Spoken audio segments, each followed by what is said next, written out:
En aval de Bordeaux, la Dordogne et la Garonne joignent leurs eaux au bec d'Ambès pour former l'estuaire de la Gironde, une mer intérieure de plus de 100 km de long, ouverte sur l'océan Atlantique. C'est alors l'entrée dans un univers liquide et limoneux où les berges s'évanouissent dans un horizon immense, parsemé çà et là de quelques îlots.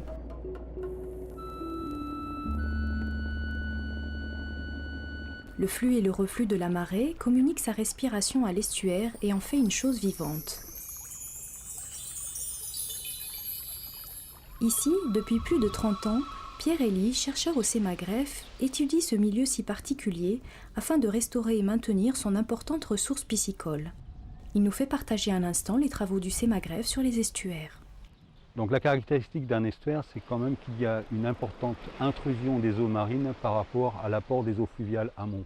Ce qui fait qu'il y a obligatoirement un phénomène de marée qui est provoqué dans cet estuaire.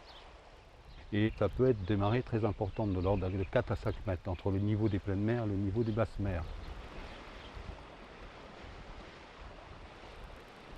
Donc un estuaire, c'est une zone de mélange d'eau douce et d'eau salée, ce qui confère à ce milieu une caractéristique d'eau saumâtre.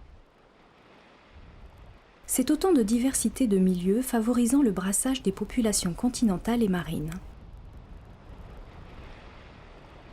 Donc selon ce gradient de salinité, on va avoir une distribution des organismes qui va être réalisée. Donc on a différentes catégories d'organismes. Des organismes qui sont autochtones, qui vont réaliser l'ensemble de leur cycle biologique dans l'estuaire de la Gironde. Des organismes qui sont plutôt d'origine marine, donc ils ont une reproduction en zone marine, qui vont rentrer à certains stades biologiques dans cet estuaire pour se nourrir essentiellement. Des faunes qui viennent plutôt des zones amont, mais qui c'est accidentel lors d'événements comme par exemple des fortes crues.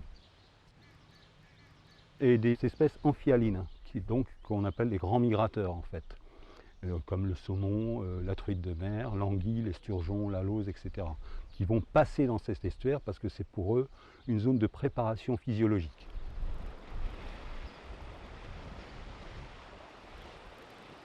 C'est vraiment la caractéristique des grands estuaires atlantiques. Il y a un bouchon baseux qui est en fait une sorte de floculation des particules et qui va engraisser les zones latérales de l'estuaire et qui va se déposer donc sous forme de vasière. Et c'est sur ces zones que vont se développer les supports alimentaires de toute la chaîne trophique. Donc que ce soit les poissons, que ce soit les crustacés. Donc on trouve toutes sortes de poissons et de crustacés dans cet estuaire.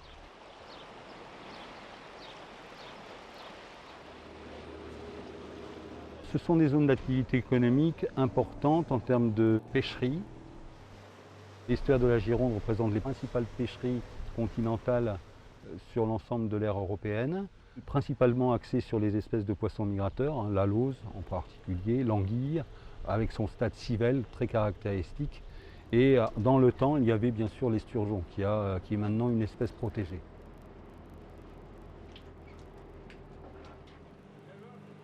Le Sémagreffe possède un bateau, l'Esturial, qui est un catamaran, qui est vraiment une plateforme expérimentale et à partir de laquelle on réalise tous nos échantillonnages, que ce soit de l'ichtyofaune en général ou de la faune benthique qui vit à l'intérieur des sédiments.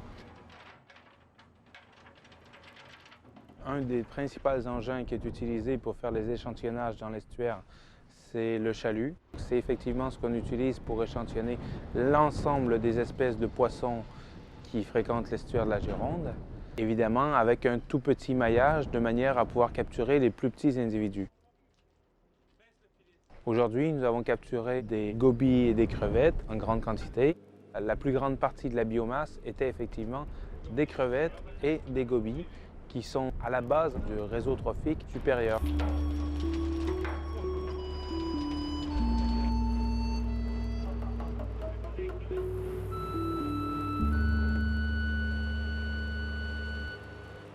Les travaux à bord de l'Esturial permettent de connaître l'état des différentes populations de l'estuaire et servent donc à définir un état de référence de la qualité des milieux.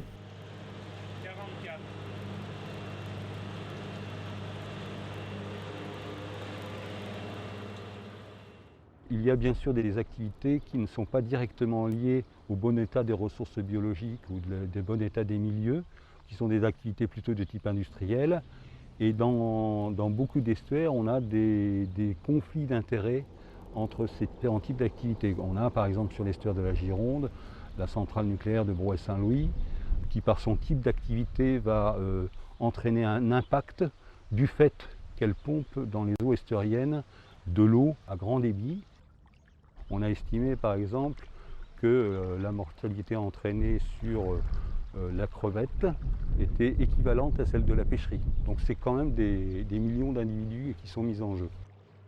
On a d'autres activités qui sont par exemple les extractions de granulats, qui sont à peu près normaux quand on les considère comme étant des extractions qui visent à entretenir le chenal de navigation.